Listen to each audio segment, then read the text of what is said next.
bahwa menunggu pertolongan Allah adalah ibadah. Sebuah konsep yang kita lupa. Kita lupa bahwa salah satu skill yang harus dimiliki oleh seorang hamba agar dia sukses di dunia dan di akhirat adalah skill menunggu.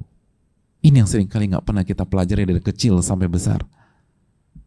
Sehingga mental kita pengen buru-buru. Padahal Nabi kita SAW mengatakan at-ta'anni minallah wal ajalatu minasyaitan. Tenang. Perlahan-lahan. Dan semua dikerjakan dengan tepat. Itu berasal dari Allah dan terburu-buru dari syaitan. Innal hamdalillah nahmaduhu wa nasta'inuhu wa nastaghfiruh wa na'udzu billahi min syururi anfusina wa min sayyiati a'malina. Man yahdihillahu fala mudilla lahu wa man yudlil fala hadiyalah. Nashhadu an la ilaha illallah wahdahu la syarikalah wa anna Muhammadan abduhu wa rasuluh. Hadirin yang Allah muliakan, sidang Jumat yang semoga Allah memberkahi kita semua, memberikan taufik kepada kita semua dan merahmati kita semua. Tidak ada kata yang pantas untuk kita ucapkan kecuali bertahmid dan bersyukur kepada Allah Tabaraka wa Ta'ala atas segala nikmat yang Allah berikan kepada kita.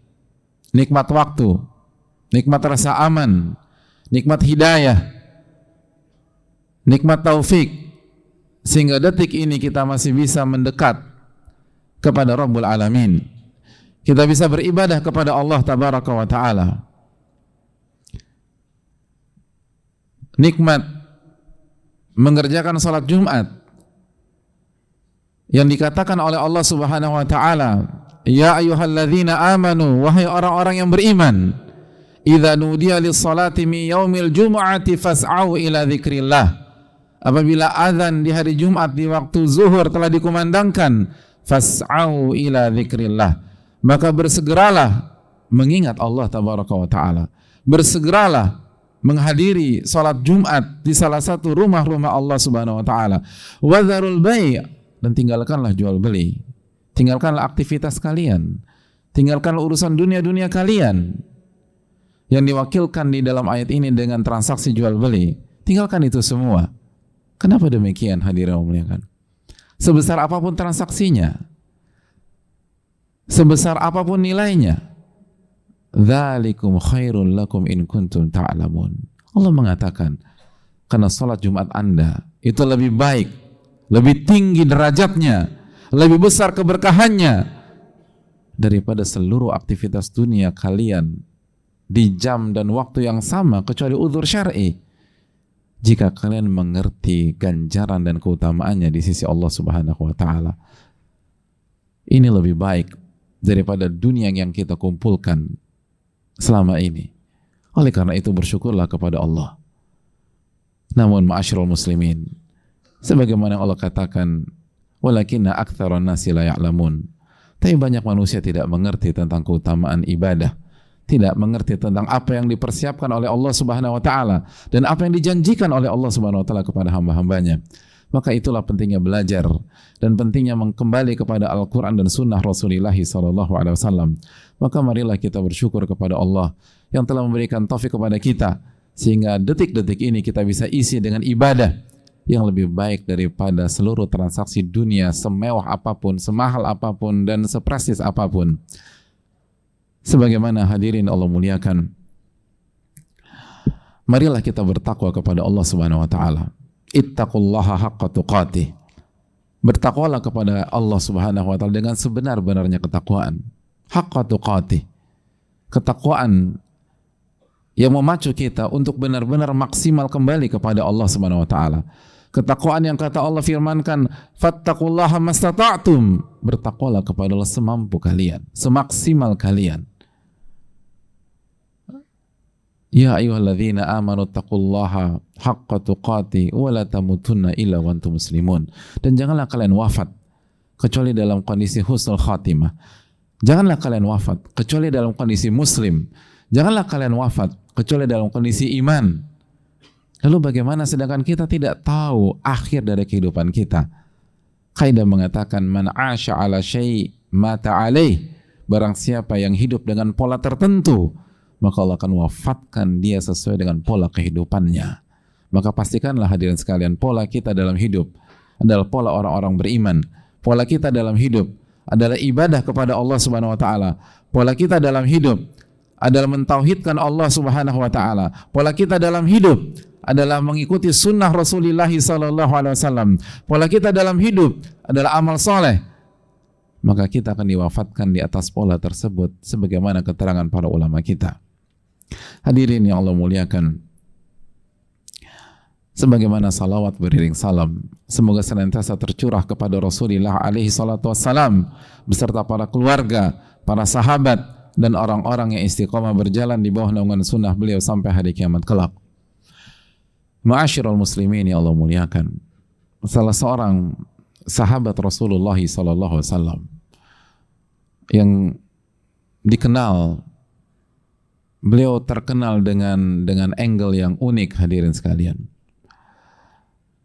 Beliau dikenal sebagai salah satu sahabat Rasulullah sallallahu alaihi wasallam yang paling sering disiksa, yang paling berat ujiannya. Salah satu yang paling berat ujiannya ketika beliau berada di kota Mekah, Khabbab bin al-Arat radhiyallahu ta'ala. Beliau menceritakan kejadian yang beliau alami dengan para sahabat radhiyallahu ta'ala ketika mereka berjumpa dengan Rasulullah sallallahu alaihi wasallam di hadapan Ka'bah. Syakauna ila Rasulillah sallallahu alaihi wasallam wa huwa mutawassidun burdatan fi dhillil Ka'bah. Kami datang kepada Nabi kita sallallahu alaihi wasallam. Kami mengeluhkan beratnya ujian kami.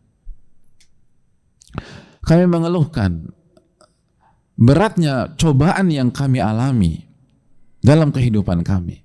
Dan pada saat itu Nabi SAW sedang berada dan berbaring di bawah Ka'bah hadirin sekalian, di bawah bayang-bayang Ka'bah. Lalu mereka meminta sebuah permintaan yang simpel, permintaan yang tidak membutuhkan uang untuk memenuhinya. Mereka mengatakan, ala tastansiru lana, ala tad'u lana, ya Rasulullah sallallahu alaihi wasallam, tidakkah engkau berdoa kepada Allah agar Allah menolong kita? Tidakkah engkau berdoa kepada Allah Subhanahu wa taala agar Allah melancarkan kita dan memberikan kita kemenangan? Sebuah permintaan yang mungkin ada di dalam diri kita hari-hari ini, atau beberapa waktu yang lalu, atau pernah dialami dalam mengarungi perjalanan kehidupan ini. Ketika kita berada dalam kondisi nadir, di titik yang rendah, ketika di kanan mentok, di kiri mentok, di depan mentok, di atas atau di belakang mentok,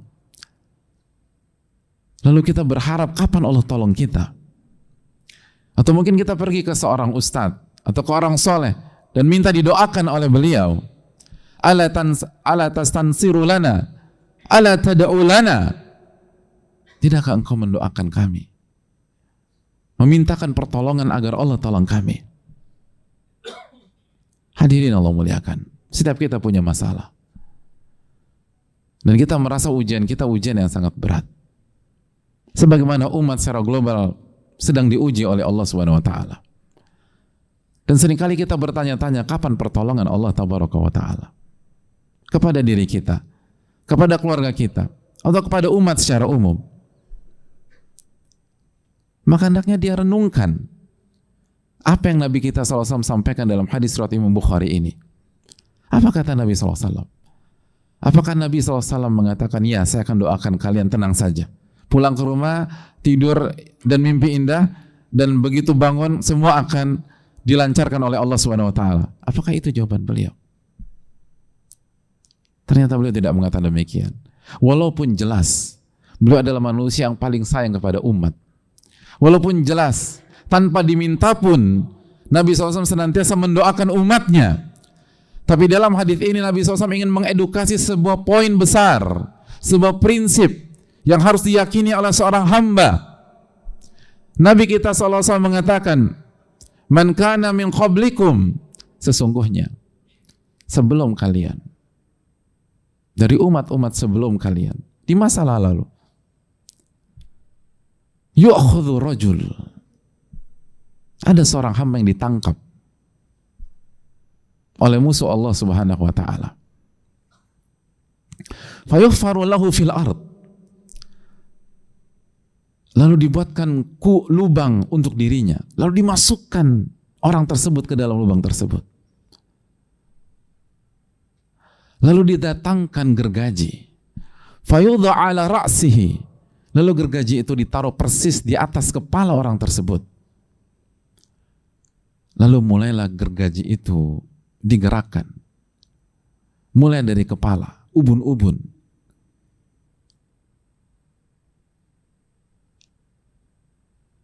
Sampai tubuh itu terbelah menjadi dua. Tidak ada belas kasihan. Tidak ada hati nurani. Darah segar mengalir dari tubuh hamba tersebut. Tapi darah itu tidak membuat pelakunya iba. Gergaji itu terus digergajikan sampai tubuh itu menjadi dua.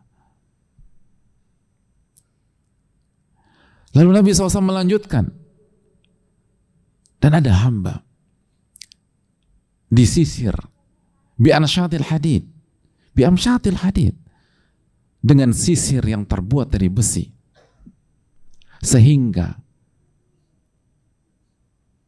bukan hanya rambut yang tersisir, kulit pun tersisir, dan daging pun tersisir, sehingga daging itu terpisah dengan tulang.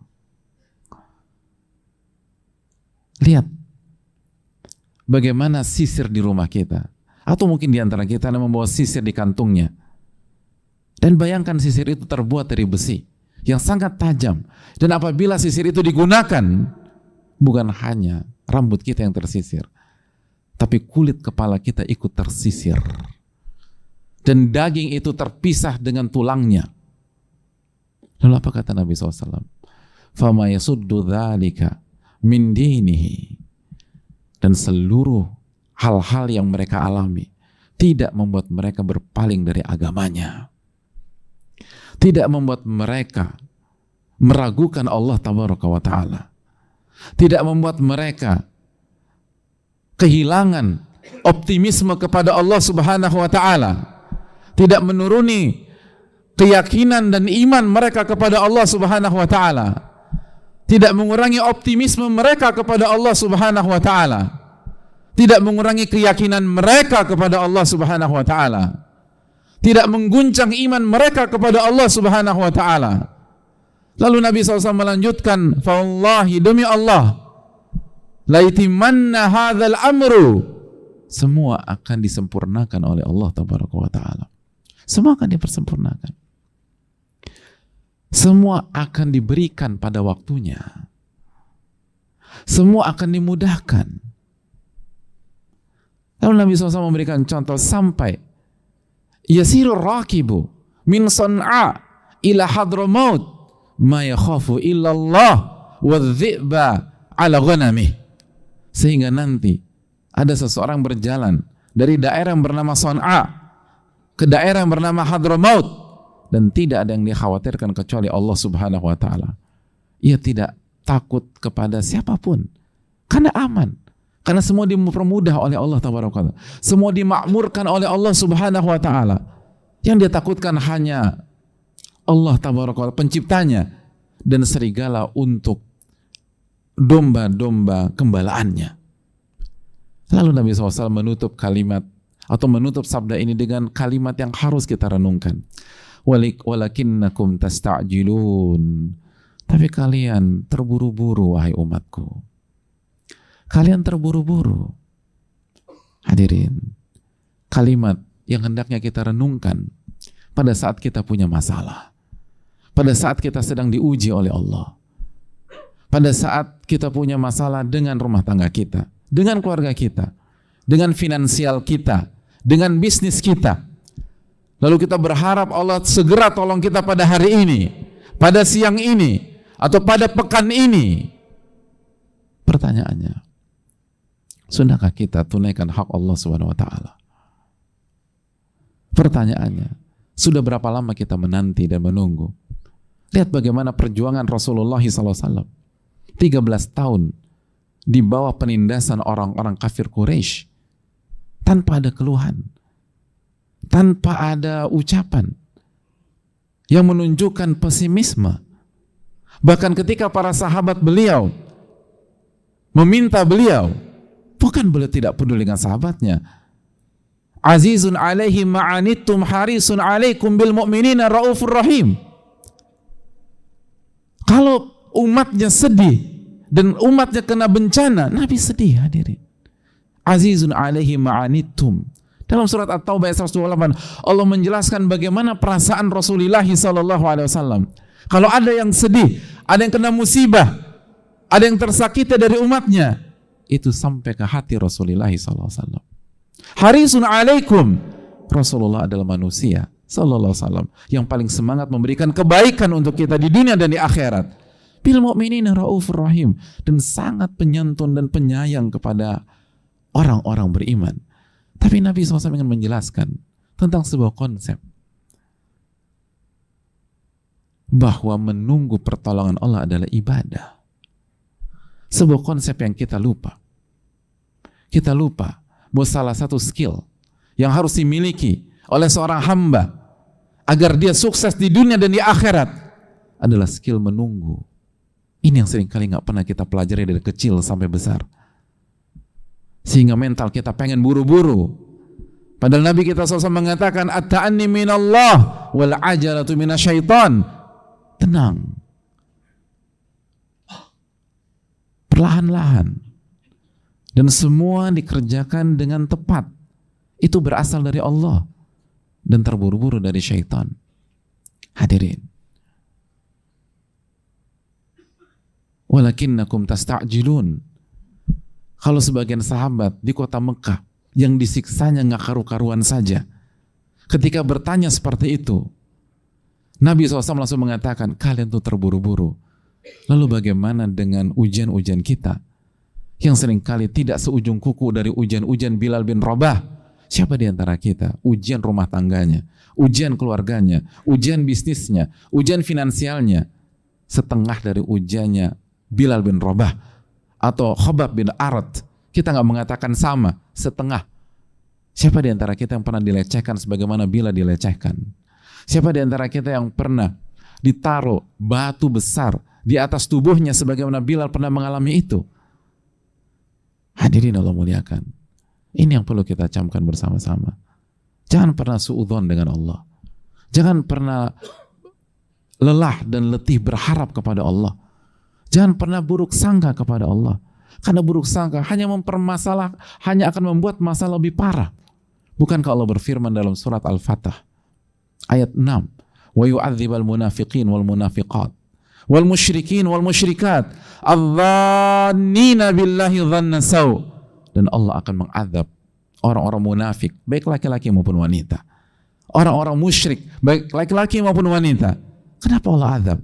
Salah satu karakter yang ditekankan dan dimention oleh Allah Subhanahu wa taala dalam ayat ini, mereka buruk sangka kepada Allah. Mereka buruk sangka kepada Allah.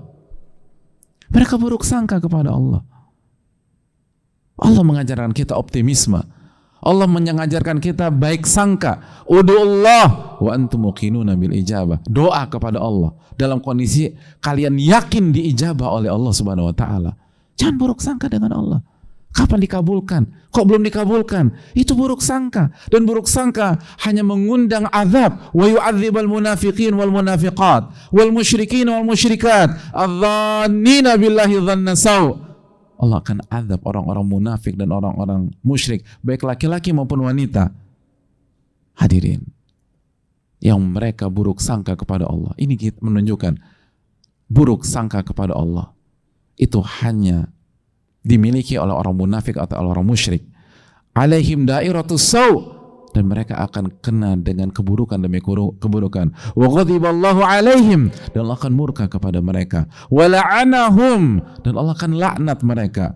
Wa a'dalahum jahannam, dan Allah persiapkan jahannam bagi orang-orang yang buruk sangka kepada Allah Subhanahu wa taala, dan itu tempat yang terburuk kata Allah Jalla wa ala. Aku qouli hadza wa astaghfirullah li wa lakum.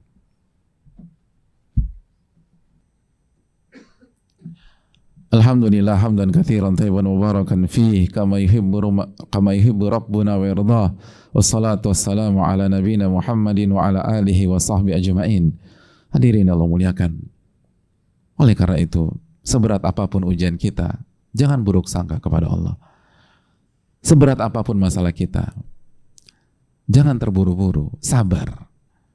Dan sekali lagi, skill yang kita lupakan dalam menghadapi ujian, dalam menghadapi masalah, adalah skill menunggu pertolongan Allah Tabaraka wa Ta'ala. Menunggu bukan berarti pasif, hadirin. Menunggu bukan berarti diam. Menunggu bukan berarti tidak melakukan apapun.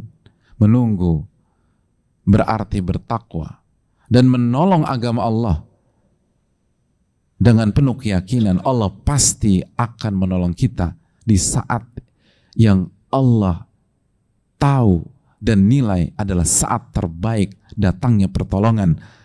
Oleh karena itu, orang-orang beriman senantiasa mengevaluasi diri, hadirin. Orang-orang beriman tidak hanya demanding, tapi mereka bermental, apa yang sudah saya lakukan? Apakah saya sudah menjadi hamba yang baik? Bukankah ketika kita bicara tentang pertolongan Allah Subhanahu wa Ta'ala, ada sebuah ayat yang harus kita libatkan dalam pembicaraan kita, yaitu surat Muhammad ayat 7, ketika Allah berfirman, ya ayyuhalladzina amanu in tansurullaha yansurkum wa yutsabbit aqdamakum. Wahai orang-orang beriman, in tansurullah, jika kalian menolong agama Allah, yansurkum, maka Allah akan tolong kalian. Jika kalian beribadah hanya kepada Allah, jika kalian mentauhidkan Allah, jika kalian bersabar, jika kalian kerjakan kewajiban-kewajiban kalian, jika kalian mengerjakan sholat 5 waktu dengan benar, zahiran dan secara batin, yansurkum, maka Allah akan tolong kalian. Wa yutsabbit aqdamakum, dan Allah akan kokohkan kaki dan jiwa kalian. Hadirin, ulama kita mengatakan, seringkali kita menuntut Allah menolong kita secepat mungkin, tapi kita lupa kinerja kita. Kita lupa performa kita sebagai hamba, sebagai seorang muslim, sebagai seorang yang beriman kepada Allah. Kita lupa bahwa sholat tadi, subuh misalnya, kurang ikhlas dan kurang khusyuk. Sholat isya kemarin, lagi-lagi kurang khusyuk kepada Allah. Sholat maghrib kemarin, lagi-lagi kurang khusyuk kepada Allah Subhanahu wa Ta'ala. Lu pantaskah tidak ditolong oleh Allah Tabaraka wa Ta'ala? Hadirin Allah muliakan. Kalau kita punya staff atau bawahan yang kerjanya nuntut kita untuk bantu dia, nuntut kita untuk bantu dia, nuntut kita untuk bantu dia, tapi kerjaannya dia nggak kerjain, hadirin. Performanya jelek di kantor. Kalaupun dikerjakan tidak sempurna dan nggak serius dan nggak fokus ketika mengerjakan tugas kita, apakah kita nyaman dengan staf tersebut atau pegawai tersebut? Ulama mengatakan falillahil matsalul a'la. Apalagi Allah Tabaraka wa Ta'ala. Pantaskah kita menyikapi Allah dengan cara demikian? Hadirin, Allah tidak pernah mengingkari janjinya. Kita yang sering mengingkari janji kita. Allah tidak pernah berdusta. Kita yang sering berdusta. Innallaha la yukhliful mi'ad. Allah tidak pernah mengingkari janji-janjinya. Allah berfirman Subhanahu wa ta'ala, inni haramtu zulma ala nafsi. Aku haramkan kezoliman pada diriku. Dan mengingkari janji adalah kezoliman. Menunda pertolongan melewati waktunya adalah kezoliman. Allah nggak pernah zolim. Kita yang zolim. Innahu kana zoluman jahula. Manusia itu, kata Allah, Zolimnya luar biasa. Dan bodohnya nggak karu-karuan. Itu yang Allah firmankan dalam Al-Ahzab ayat 72. Maka marilah kita kembali kepada diri kita. Sudahkah kita mengamalkan perintah Allah dan menjauhi larangan Allah Subhanahu wa taala? Dan sudahkah kita optimis walaupun kita dalam titik nadir? Yu'jibunil fa'lu. Nabi kita alaihi salatu wassalam menyukai optimisme. Dan sudahkah kita baik sangka kepada Allah dan tidak buruk sangka kepada Allah? Ketika Allah berfirman, ana inna dhanni abdi bi, aku ini tergantung prasangka hambaku terhadap diriku. In khairan fa khairun wa in syarran fa syarr. Kalau baik sangkaannya, maka kejadiannya akan baik. Tapi kalau dia buruk sangka, maka Allah akan sikapi kita dengan buruk sangkanya kita tersebut. Kejadian, hadirin. Oleh karena itu, seorang mukmin tidak punya alasan untuk tidak optimis. Seorang mukmin tidak punya alasan untuk tidak berharap kepada Allah Subhanahu wa taala.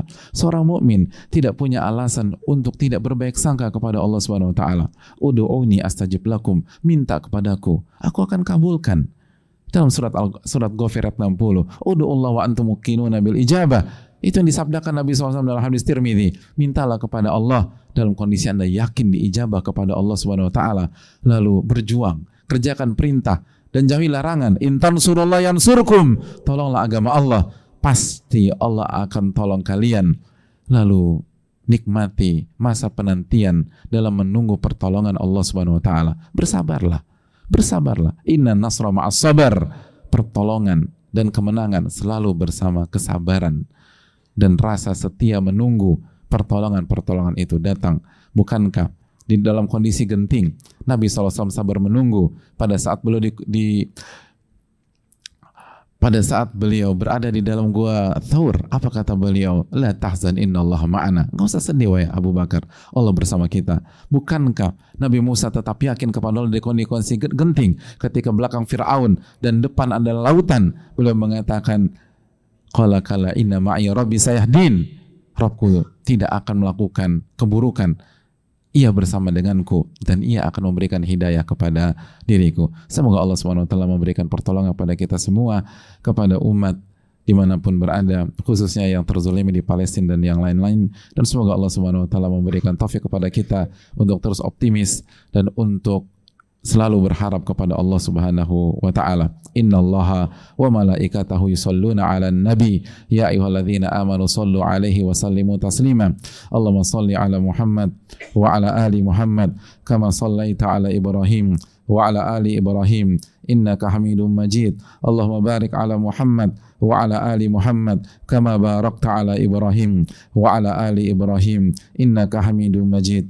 Allahumma ighfir lil muslimina wal muslimat wal mu'minina wal mu'minat al ahya'i minhum wal amwat innaka sami'un qaribun mujibu da'wat. Allahumma inna nas'aluka al huda wat tuqa wal afaf wal ghina. Allahumma inna nas'aluka ilman nafi'a wa na'udzubika min ilmin la yanfa'. Allahumma inna na'udzubika min ilmin la yanfa' wa min qalbin la yakhsha' wa min nafsin la tashba' wa min da'watin la yustajabu laha. Allahumma anji ikhwanana al-muslimina fi Palestin. Allahumma anji ikhwanana al-muslimina fi Palestin wa fi kulli makan. Allahumma anji ikhwanana al-muslimina al-mustad'afin al-mazlumina fi Palestin wa fi kulli makan. Ya Rabbal Alamin. Allahumma ansur ikhwanana al-muslimina fi Palestin nasran aziza. Allahumma ansur ikhwanana al-muslimina fi Palestin nasran aziza. Allahumma ansurhum ala al-qawmil kafirin. Allahumma arham mautahum wa taqabbal syuhada'ahum washfi mardahum wa dawi jarhahum. Allahumma ihfaz atfalahum wa nisa'ahum. Allahumma afriq alaihim sabra. Allahumma afriq alaihim sabra. Allahumma anzil sakinataka alaihim. Allahumma a'idil masjid al-aqsa ila rihabil muslimin. Allahumma tahhiril masjid al-aqsa minal yahudil ghasibin. Allahumma alayka bil yahudil maghdubi alaihim fa innahum la yu'jizunak. Allahumma shdud wata'ataka ala al yahudi wan nasara adh-dhalimin wa man a'anahum wa ayyadahum. Allahumma ij'alha alaihim sinina ka sini Yusuf. Allahumma al'anhum la'nan kabira. Allahumma al'anhum la'nan kabira. Allahumma al'anhum la'nan kabira. Rabbana taqabbal minna innaka innaka antas samiul alim wa tub alaina innaka antat tawwabur rahim. Wa sallallahu sallama ala nabiyyina Muhammad wa ala alihi wa sahbihi ajma'in. Akhiru da'wana anil hamdulillahi rabbil alamin.